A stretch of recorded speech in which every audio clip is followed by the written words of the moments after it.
Welcome back to another technical deep dive here in the debug zone.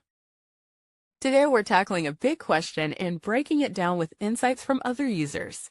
Hopefully this clears up some misconceptions and helps you get the answer you need.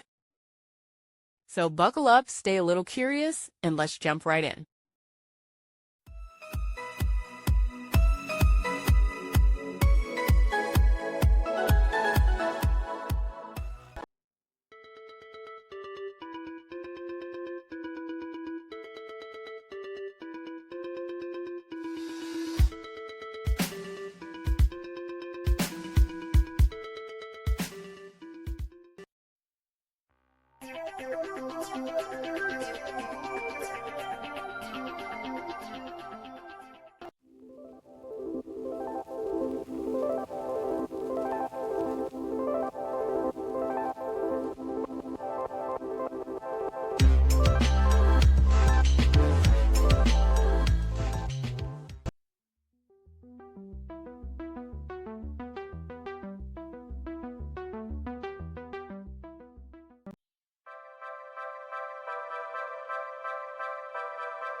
And that's a wrap.